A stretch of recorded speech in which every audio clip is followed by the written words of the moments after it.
On Ash Wednesday, we began the season of Lent. And the opening prayer that day reminded us that we're doing battle against the spirit of evil. And in that battle, we are supposed to be armed by weapons of self-restraint.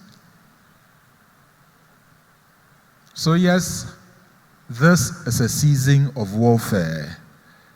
It is a season of engaging in a battle against the spirit of evil and the many evils that confront us. And one of such evils, as we know, is temptation. Nobody wants to be tempted. So the readings of today, the first Sunday of Lent, the church invites us to reflect on temptations.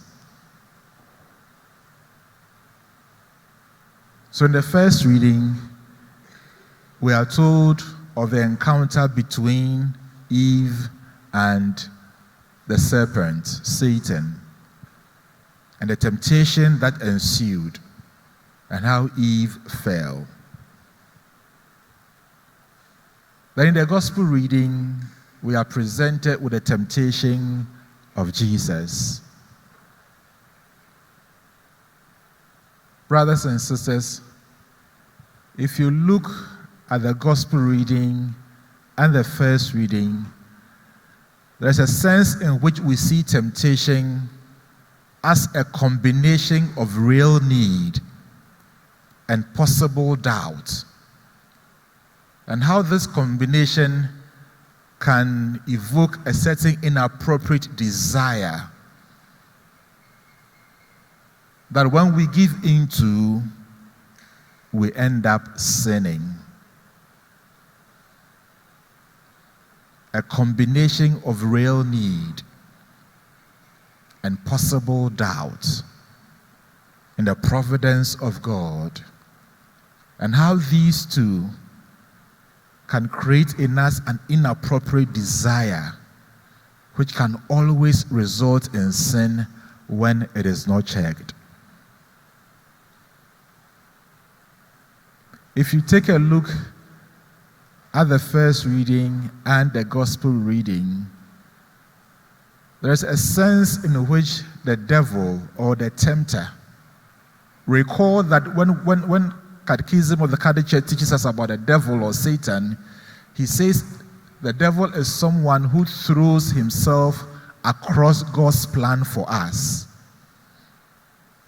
So it is part of his nature to draw us away from God, from obeying the command of God, from trusting in the providence of God. So he would lure Eve not to trust in the very words God spoke. He was throwing himself across God's plan. It was a similar thing that he did to Jesus, so that Jesus would doubt his own nature as a son of God. So when you are reflecting on temptations in your life, think through your real needs, which revolve around clothing, housing, shelter, and all the ramifications of it. And how sometimes, because you doubt God's providence, inappropriate desires are created in you.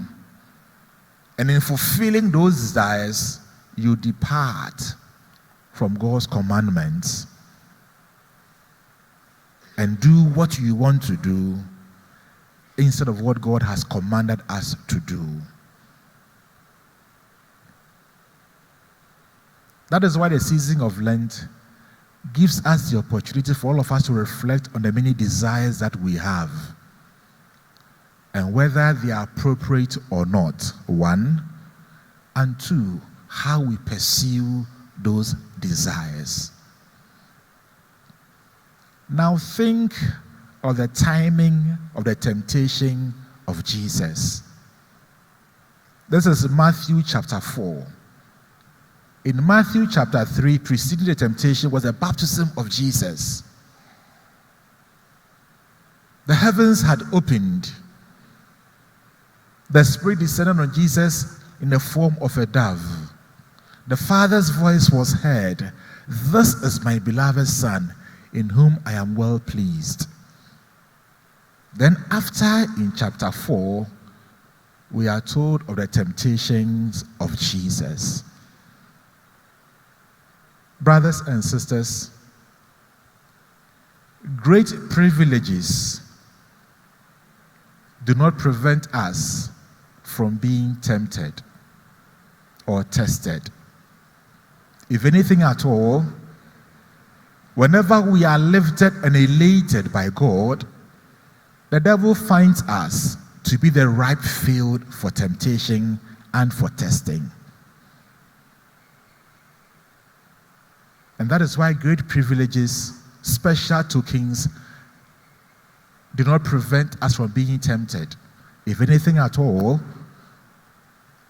the devil finds us when God has elevated us that we are ripe to be tempted and tested. If you read 2 Corinthians chapter 12, Paul will tell you about his own experience, that having been lifted to paradise and having given so many revelations to prevent him from being boastful, Satan came tormenting him.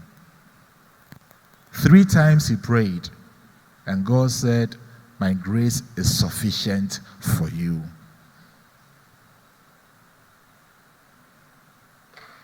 I am stressing this because sometimes as we grow higher, as we ascend the path of success, we tend to always fall, or sometimes fall on the dart of temptation. But if we are aware that the higher we go, the more we'll be tempted, then we will see the reason why we would always run to God for help. Because 1 Peter chapter 5 verse 8 will tell us that your enemy, the devil, is prowling around like a roaring lion, looking for someone to devour. But stand up to him strong in faith.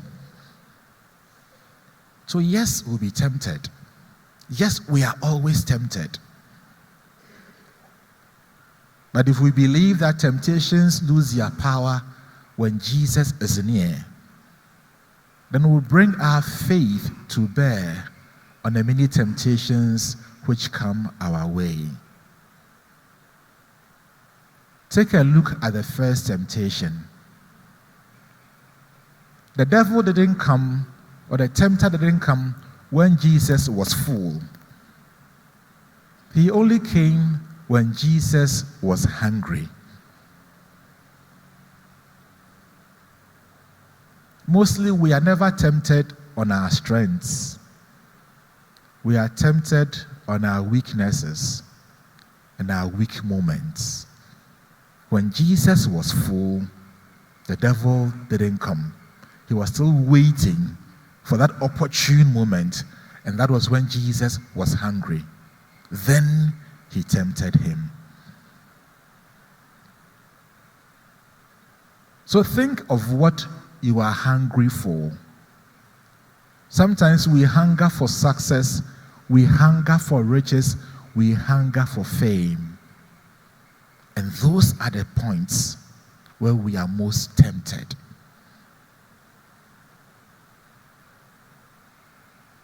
Those are the moments when we are most tempted. The things we yearn for, the things we hunger for, the things we thirst for.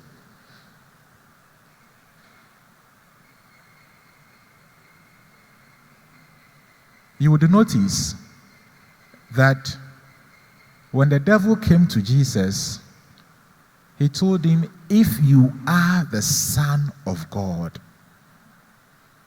That was more like his punchline. If you are the Son of God. As if to suggest that why would you go hungry if you are that much power? If you are that close to God? If you are the apple of God's eye?